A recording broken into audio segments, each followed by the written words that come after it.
Hello welcome back to Mamma's Eatery. ഇന്ന് നമ്മൾ തയ്യാറാക്കിയെടുക്കുന്നത് വീശപ്പാണ്. വീശപ്പം നിങ്ങൾ കഴിച്ചിട്ടില്ലെങ്കിൽ ഒന്ന് ട്രൈ ചെയ്ത് നോക്കണം കേട്ടോ.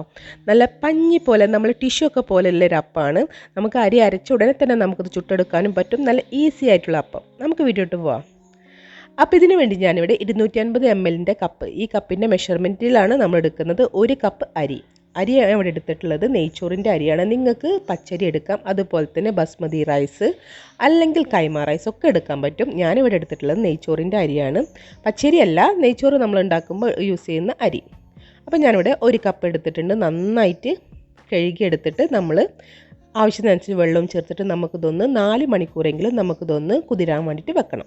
അപ്പോൾ 4 മണിക്കൂർ, 3 to 4 മണിക്കൂറെങ്കിലും നമ്മൾ മാക്സിമം വെച്ച് കൊടുക്കണം കേട്ടോ. ഇപ്പോൾ നമ്മൾ ആയിട്ടുണ്ട്. 4 മണിക്കൂർ ഞാൻ ഇവിടെ സോക്ക് ചെയ്യാൻ വെച്ചിട്ടുള്ള അരിയാണ്. നമുക്കിതിന്ന് വെള്ളമൊക്കെ ഒന്ന് ഊറ്റിക്കളഞ്ഞിട്ട് വേണം നമുക്ക് മിക്സിൻ്റെ ജാറിലോട്ട് ചേർത്ത് കൊടുക്കാൻ വേണ്ടിയിട്ട്. അപ്പോൾ വെള്ളം ഒട്ടും പാടില്ല. അപ്പോൾ നമ്മൾ വെള്ളമൊക്കെ കളഞ്ഞിട്ട് വേണം മിക്സിൻ്റെ ജാറിലോട്ട് ചേർത്ത് കൊടുക്കാൻ. അപ്പോൾ ഞാൻ വെള്ളമൊക്കെ കളഞ്ഞിട്ട് അരി മാത്രം എടുത്തിട്ട് നമുക്ക് മിക്സിൻ്റെ ജാറിലോട്ട് ചേർത്ത് കൊടുക്കാം. ഫുള്ളായിട്ട് ഞാൻ 1 കപ്പ് ആയതുകൊണ്ട് തന്നെ ഒറ്റ ട്രിപ്പിൽ തന്നെ ഞാൻ ചെയ്തെടുക്കുന്നുണ്ട്. ഫുള്ളായിട്ട് ചേർത്ത് കൊടുത്തിട്ടുണ്ട്. ഇനി നമ്മൾ 1 കപ്പിന് 1 മുട്ടയാണ് ചേർത്ത് കൊടുക്കേണ്ടത്. അപ്പം ഞാനിവിടെ 1 കോഴിമുട്ട ചേർത്ത് കൊടുക്കുന്നുണ്ട്.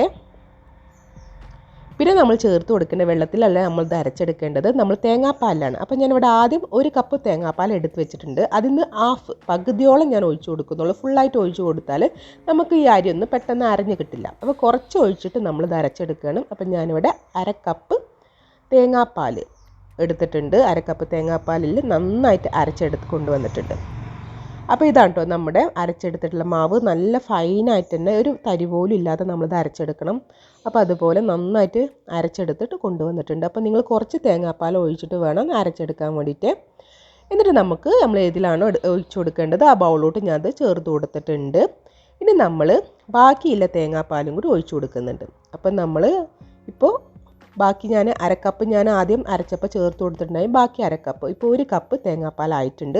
നമുക്കിതൊന്ന് മിക്സ് ചെയ്ത് നോക്കാം. നല്ല വെള്ളം പോലെ ആയിരിക്കണം നമ്മുടെ മാവ്.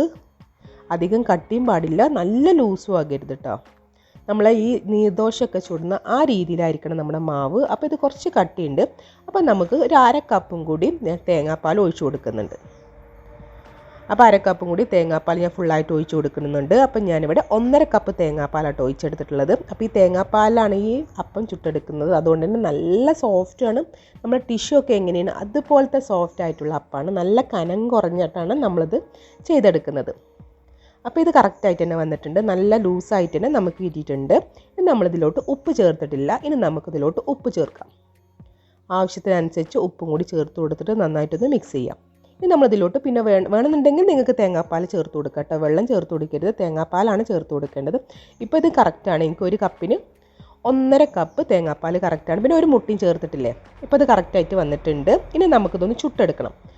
അപ്പോൾ ഈ ലൂസാട്ടോ നമുക്ക് വേണ്ടത്. നല്ല കട്ടിയാകരുത്. നമ്മൾ നീർദോശൻ്റെ പാകത്തിലായിരിക്കണം നമ്മുടെ മാവ് ഇരിക്കേണ്ടത്. നമുക്ക് അതിന് വേണ്ടി ഞാനിവിടെ ഒരു ഫ്രൈ പാൻ എടുത്തിട്ടുണ്ട്. എണ്ണ ഒന്നും തടവി കൊടുക്കുന്നില്ല. ഫ്രൈ പാൻ നോൺ സ്റ്റിക്ക് ആയതുകൊണ്ട് തന്നെ എണ്ണ ഒന്നും തടവേണ്ട ആവശ്യമില്ല. നല്ല ഹൈ ഫ്ലെയിമിലാക്കിയിട്ട് ഞാനിവിടെ 1/2 തവി മാത്രം ഒഴിച്ചു കൊടുത്തിട്ടുള്ളൂ. കൂടുതലായിട്ട് ഒഴിച്ചു കൊടുക്കരുത്, ഭയങ്കര കട്ടി വരും. ഇത് കട്ടിയില്ലാത്ത അപ്പമാണ്. ഇതുപോലെ നമ്മളൊന്ന് ചുറ്റിച്ചെടുക്കണം. നന്നായിട്ട് കനം കുറഞ്ഞ് വരും. നമ്മൾ ടിഷ്യൂ പോലെ ആയിരിക്കണം. അതുപോലെ നമുക്കിതുപോലെ ചുറ്റിച്ചെടുക്കാം. എന്നിട്ട് നമ്മളിതൊന്ന് മൂടി വെക്കണം. അപ്പോൾ ഈ സമയത്ത് ഹൈ ഫ്ലെയിമിലാക്കി വെക്കണേ. മൂടി വെച്ചിട്ട് ഒരു 10 സെക്കൻഡ്, അതിൽ കൂടുതലൊന്നും വെക്കേണ്ട, 10 സെക്കൻഡ് മാത്രം മൂടി വെച്ചാൽ മതി.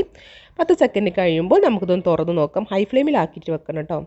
ഇപ്പോൾ കണ്ടില്ലേ, സൈഡൊക്കെ വിട്ട് വന്നിട്ടുണ്ട്, കണ്ടോ. 10 സെക്കൻഡ് ആകുമ്പോഴത്തേനും ഇത് റെഡിയാവും. പിന്നെ തിരിച്ചിട്ട് കൊടുക്കേണ്ട ആവശ്യമില്ല. ജസ്റ്റ് ഒന്ന് മടക്കി കൊടുത്താൽ മാത്രം മതി. നിങ്ങൾ കൈവച്ചിട്ട് മടക്കുകയാണെങ്കിൽ അതായിരിക്കും ഈസി.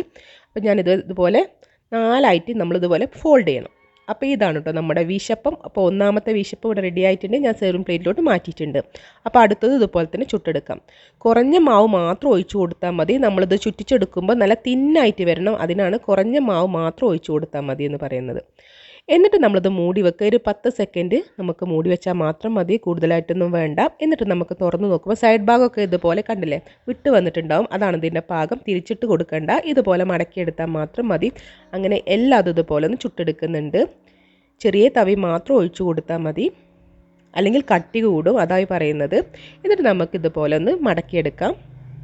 അപ്പോൾ നമ്മൾ എല്ലാതും ഇവിടെ ചുട്ടെടുത്തിട്ടുണ്ട്. എനിക്ക് ഒരു കപ്പിൽ എനിക്ക് 15ഓളം ഇതുപോലത്തെ വീശപ്പം തയ്യാറാക്കാനുള്ള മാവ് കിട്ടിയിട്ടുണ്ട്. അപ്പോൾ നല്ല കനം കുറഞ്ഞിട്ട് വേണം കേട്ടോ. നല്ല സോഫ്റ്റാണ്, കണ്ടോ, നല്ല പഞ്ഞി പോലത്തെ അപ്പമാണ് ഈ വീശപ്പം. അപ്പോൾ നിങ്ങൾ ഇതുവരെ ട്രൈ ചെയ്തിട്ടില്ലെങ്കിൽ ഒന്ന് ട്രൈ ചെയ്ത് നോക്കണം.